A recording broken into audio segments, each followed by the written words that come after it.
ஆண்டாள் நாச்சியார் சூடி கொடுத்த சுடர் கொடிங்கிறோம். ஆண்டாளுக்கு மட்டும் என்ன விசேஷம்னா, அவள் சூடி களைந்த மாலைய பெருமாளே வாங்கி சூடி கொண்டார். இது யாருக்கு கிடைக்கும்? அப்போ ஆண்டாளுடைய பக்திக்கு பெருமாள் என்ன பண்ணிட்டார், பெரியாழ்வார் தினந்தோறும் பெருமாளுக்காக மாலை தொடுத்து வைப்பார். ஆனா பெரியாழ்வாருக்கே தெரியாம ஆண்டாள் நாச்சியார் அவருடைய திருக்குமாரத்தை ஆண்டாள் என்ன பண்ணுவான்னா, அந்த மாலையை எடுத்து கழுத்துல போட்டுட்டு கண்ணாடியில பெருமாளுக்கு நான் ஏற்ற ஜோடியாக இருக்கிறேனா என்று அழகு பார்த்துட்டு அந்த மாலையை அப்படியே வச்சுடுவா.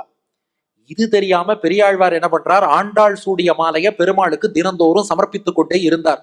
காலம் ஓடிண்டே இருக்கு. ஆனால் ஒரு நாள் பெரியாழ்வார் கவனிச்சுடுறார், ஆண்டாள் பெருமாள் மாலையை போட்டுக்கிறத பார்த்துட்டார். ஆண்டாள்கிட்ட சொன்னாராம், என்னமா அபச்சாரம், உடுத்து களைந்தனின் பீதகவாடை உடுத்து கலத்ததுண்டு தொடுத்த துழாய் மலர் சூடி களைந்தன சூடுமை தொண்டர்களோன்னு பெருமாள் சூடி களைந்ததைத்தான் நாம அணியணுமே ஒழிய, நீ என்னமா நீ அணிஞ்சிட்டு பெருமாளுக்கு ஐயோ இப்படி எல்லாம் பண்ணக்கூடாதுமா அப்படின்னு சொல்லிட்டு அந்த மாலையை தூக்கி போட்டுட்டு வேற ஒரு ஃப்ரெஷ்ஷான மாலையோடு பெருமாள்கிட்ட போனார் பெரியாழ்வார்.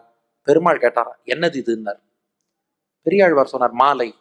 இந்த மாலையில வாசனை எல்லாம் எடுத்துன்னு போங்கன்னார். பெரியாழ்வார் சொன்னார், இல்ல பகவானே, என் பொண்ணு கோதை கொஞ்சம் அபச்சாரப்பட்டுட்டா, அவ கழுத்துல மாலையை போட்டுட்டா, அது வேண்டாம்னு சொல்லிட்டு தான் தூக்கி போட்டு இது நல்ல ஃப்ரெஷ்ஷான மாலை தான் ஏத்துக்கலாம். பெருமாள் சொன்னார், உங்க பொண்ணு கோதை சூடி களைந்த மாலை தான் எனக்கு வேண்டும்.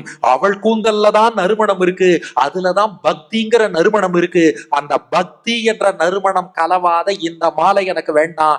உன் மகள் அவள் பக்தியால் என்னை ஆண்டாள்னார். அதனால அவளுக்கு ஆண்டாள்னு திருநாமம். கோதை நாச்சியார்னு தான் பெரியாழ்வார் பேர் வச்சார். பெருமாள் சொன்னார், உன் மகள் அவள் பக்தியால் என்னை ஆண்டாள், என்னை ஆண்டு விட்டாள், அவள் ஆண்டாள் நாச்சியார். அவள் சூடிக்களைந்த மாலையை இன்னைக்கு ஸ்ரீவில்லிபுத்தூர்ல பெருமாள் அணிந்து கொள்கிறார். அப்படின்னா என்ன அர்த்தம், அந்த மாலையை அவ்வளவு பெருசா பெருமாள் கருதுகிறார்.